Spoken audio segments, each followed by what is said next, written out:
The history of Nigeria can be traced to prehistoric settlers living in the area as early as 11,000 BC. Nigeria, which became a British protectorate in 1901, gained its independence in 1960. After it became a republic in 1963, it succumbed to military rule 3 years after a bloody coup d'etat.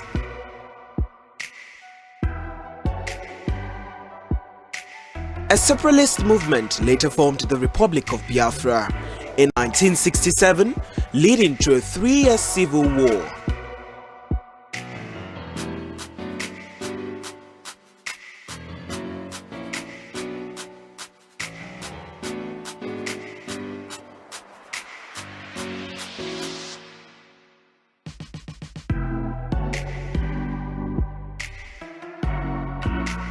As Nigeria celebrates its 57th independence, what is the significance of October 1st? Nigeria at 57 is a big deal. The country has survived as a country. That's the major thing that has happened to Nigeria at 57. In terms of 1914, when this country was amalgamated, and 1960, when it had independence, Nigeria has not done much in terms of achievement, in terms of education, infrastructure, electricity, hospital, nothing. We haven't done much since 1966, when the soldiers, Hausa Fulani soldiers, took over and derailed Nigeria from the path of progress. Till today, we have not achieved much. The journey so far has not been bad, but we all know that Nigeria is undergoing a transmutation and metamorphosis to a greater height, and it takes a process.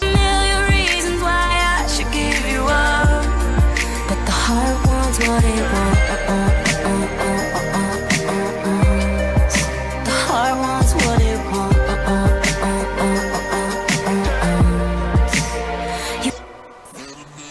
We are aware of the past few years, the challenges we have been going through as a nation, and I have seen this administration, the Buhari administration, as an interventionist administration.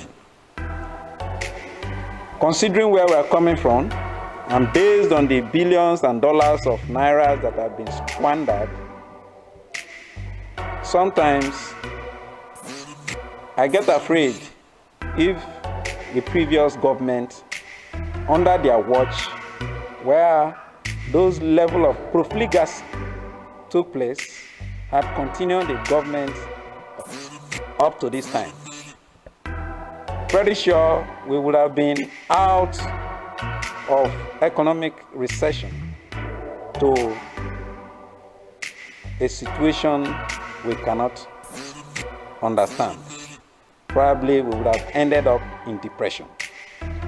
But I believe in the Nigerian project, and I know that currently, with the situation so far, there are levels of improvement that we are gradually coming out of a recession. We are not there yet, but the process is already on for us to totally come out of it. In 2016, we were plunged into economic recession, as at that time our growth ratio plunged to 1.6. And currently, even with, as could be identified by the International Monetary Fund, by this year, we are growing to about 2.6 in our growth ratio. And the projection is that by 2018, we would have reached up to 3.6 as part of our growth ratio. But it's impressed me because, and I keep saying that Nigeria is undergoing a process of metamorphosis. This is because if this present government goes on with what they are doing, our gross domestic product would have increased tremendously. You know, the geographical and demographic size of this nation, with the attendant heterogeneous and complexities, is an advantage to the Nigerian political structure. I will start by saying that Nigeria is far behind where it should be. First of all, if we want to take the issue of the economy, because for me that is fundamental, that is the most fundamental. Life is about being happy. Everybody wishes to be happy in life. And if you want to be happy, the first thing is that you must live in a society in which the economy supports life. And if that is the case, what is our assessment of the Nigerian economy? It is not doing any good. Currently, we have been told that Nigeria just technically came out of the recession. But if you ask me, the average man on the street does not understand what we call recession or being out of recession. They see recession as hardship, a period of hardship. So if you are saying we have come out of recession, forget about the statistics of figures of changes in inflation digits and all that. We want to see, Nigerians, we want to see the impact of the coming out of the recession on the average Nigerian.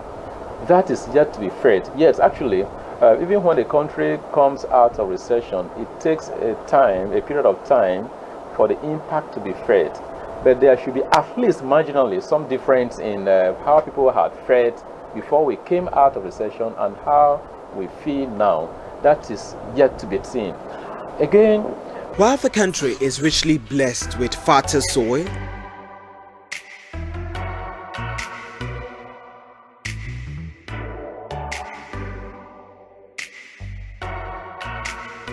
and oil, it is being ranked as the 21st largest economy in the world.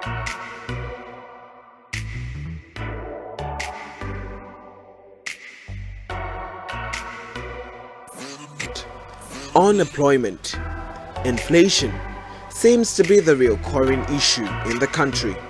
What sectors need to be improved? So if you take power, for instance, what improvement have we had in power? So that if there is a little improvement in the economy generally, we say that it is because of this improvement in power, and so you sustain it. It's zero. You have epileptic power supply every day, every month, and so how we want to say that as we launch into 57 years celebration, Nigeria should be talking of improving power supply, which is one of the key things we need in this country. Again, Nigeria should have some good volume of money in the economy. What I find in Nigeria is that politics has more money than the economy, and so people struggle to become involved in politics. If you put less money in politics and more money in the economy, the funds, the money in the economy is going to have multiplier effects, and the multiplier effects in the economy would impact on life such that if people can find comfort outside of politics, they can feel they can achieve most of their life ambitions also without holding political office. You find out that the pressure on holding political office will reduce. When there is less pressure on political office, then there will also be a greater level of stability, because any crisis you witness in politics is going to affect other sectors of the economy. One thing I must not fail to mention is the much talked about restructuring, which is on everybody's, it has become a household concept now. Yes, restructuring, but if you ask me, what is restructuring and what is the essence of restructuring? It seems to me that some of the people who are trumping up this concept don't really have an idea of what they mean. There are different structures in every country. Is it political structure that you want us to restructure? Because to restructure simply means to change from one structure to another. So if you want us to change from one structure to another, is it the political structure you want us to change? Or is it the economic structuring? Like I've talked about the economy, I want systematic restructuring of the economy. For me, the political structure is not as important as the economic structure. We are technically operating a federal system of government, federalism. And so all it needs is not just some kind of a new name, but to practice federalism in line with the logic and tenets of the federal system and within units. And again, some people are talking about going back to the regional system. Some people are talking about the states. I want to remind Nigerians that I don't think that the problem is our not continue with the regional system. Remember that some factors led us to where we are today. Some arguments, some considerations led us to where we are today. So if we go back to the regional structures and we now just have 4 regions or so, is that going to solve the problem? Nigeria is not bereft of structures. What have we done with the structure that we have? There is nothing wrong with the structure of Nigeria. We have the federal government, we have the state government, and we have the local government. We have the exclusive list, the concurrent list, and the residual list, legislative list. In other words, these structures are there, and we run a bicameral legislature. These structures, there are nothing wrong with them. But the factor is the people that are in the helms of affairs of this structure is the cause of the problem.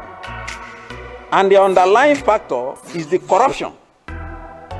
Corruption has hidden deep into the fabrics of this nation to the extent that we deliberately will not allow the structure to function perfectly. That is the challenge. So what I'm trying to say in essence is that the Nigerian, the Homo sapien Nigerian, has a responsibility to ensure that the system works. These structures, there are nothing wrong with it. It's the Nigerian factor, the devil with the corruption tendencies and profligacy that has been the bane of our society. That is why I keep clamoring that our leaders should be strong enough to be proficient in the running of the economy of this nation. That is just the challenge we have. And I have strong belief and conviction that considering the strategies that are being applied to improve our economy and with the level of things we are going in recent times, I hope that in the next 10 years, things will turn around for the better for every Nigerian.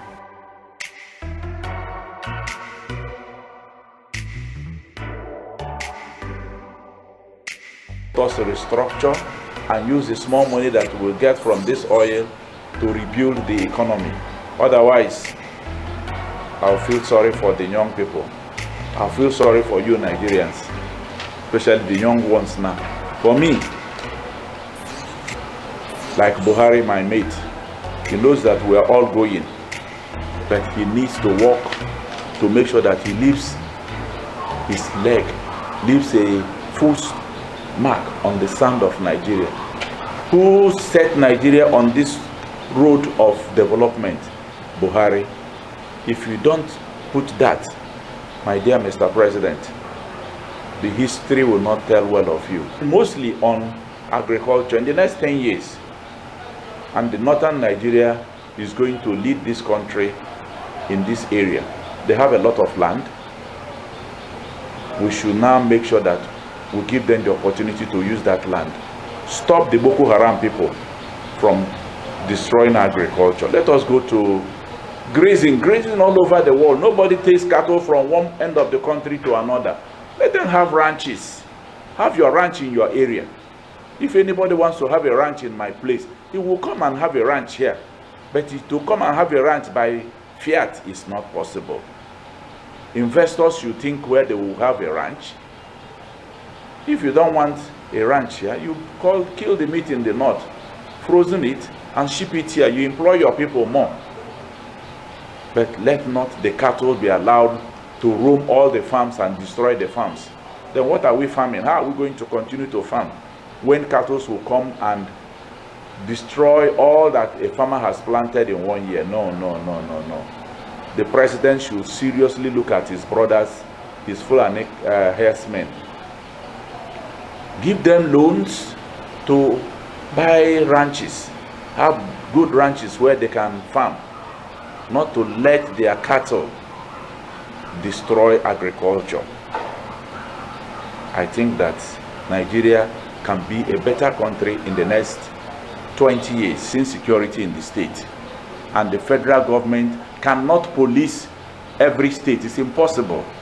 If you want to stop this kidnapping, let the communities police themselves. We'll know who is who in every community. If you come to my community and you are a criminal, we can fish you out easily. But if you bring somebody from Sokoto to Port Harcourt to Diobu, you wouldn't know who is a criminal. You wouldn't even know their hideouts. You wouldn't even have enough information how to fish them out. There must be state police. The governors should be allowed to run a state police. You will say, oh, the governors will use them to intimidate political opponents. How many years will the governor stay? 4 years they will stay, they will go. Another governor will come. Will it continue? No. Another party will come. No. We need state police. We need the indigenes of this state to wake up and stop these our boys, our sons and daughters from kidnapping people, because they kidnap in communities. The people they kidnap, they are kept in communities. They are kept in villages. The chiefs and elders of those communities, they see them. Educational system efficient. When I was in GS2, GS3, there are some things we learned that right now government have removed. So you see that during our time in secondary school, the educational setting is well standard and high. Because as of then, the people, students with maturity, having matured mind to learn. But coming down to this system, because I remember when they changed the system and even moved the closing pattern to September. So immediately they changed the system, the education system started dropping because of review of curriculum. And they started reviewing the curriculum. You see that they started merging subjects together, removing most of the subject topics out from each subject, making things. What I discovered that right now education making things easy for parents and the students, because right now the students don't learn more topics to expand their learning. Rather they learn, very few topics combined with other 4 to 5 subjects in one subject. So I can see that right now the educational setting and the system gradually is somehow dropping.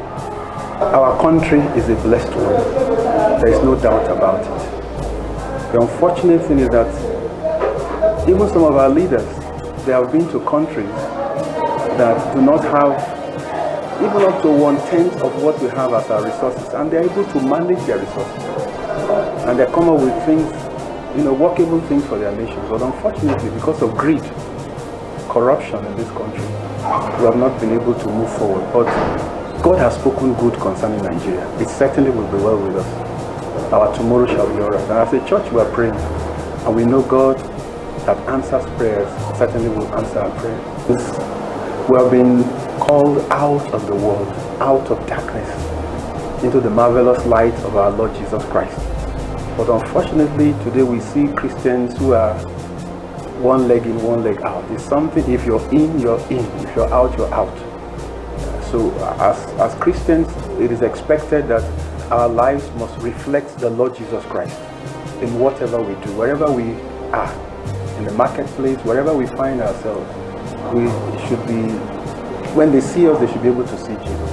They should be able to see the light. And we are there to bring men out of darkness, because the world is full of darkness. Though the country just came out of recession, citizens came out en masse to mark the celebration. Happy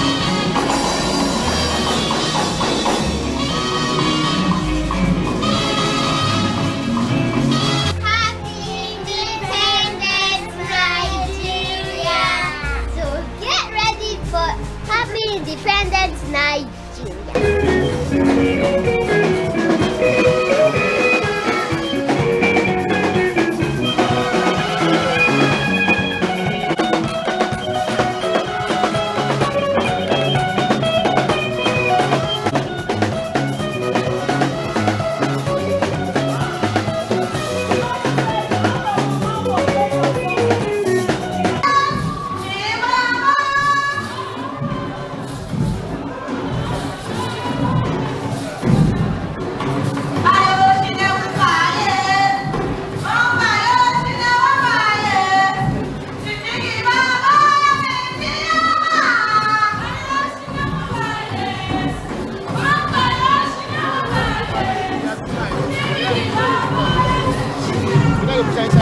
Today is a very interesting day. It's very remarkable day and very significant in the sense that we're all of different ethnic groups coming together to show the unity in Nigeria, that even when we're all differently from different ethnic groups, we still belong to one Nigeria. That's why I said earlier, unity in diversity. God bringing us together to celebrate our different cultural groups, all belonging to one Nigeria. Because we are 57 years old of a people that are 250 ethnic groups and over 374 languages. As you can see me, I am from Edo State, representing the Edo culture, and that is why I am here. What I'm holding in my hand is called the Ope, which is a sign of royalty with a lot of beads that I have adorned, which is a significance of the Benin culture. Even in my attire, you can see the Queen Ireja hair that was used for Festac 77. It was taken from Edo State. And of course, you can see the beads. It is all to the glory of God. Celebrating as Christians to the glory of God. Though tribes and tongue may differ, but in brotherhood we will always stand. We are celebrating today as 57 years of Nigeria. We will stand as one and indivisible whole to pursue our objectives to make Nigeria better from what it is now. Yes.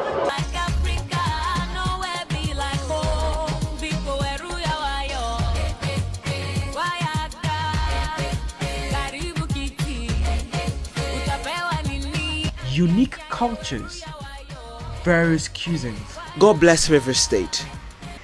God bless Nigeria. God bless Africa.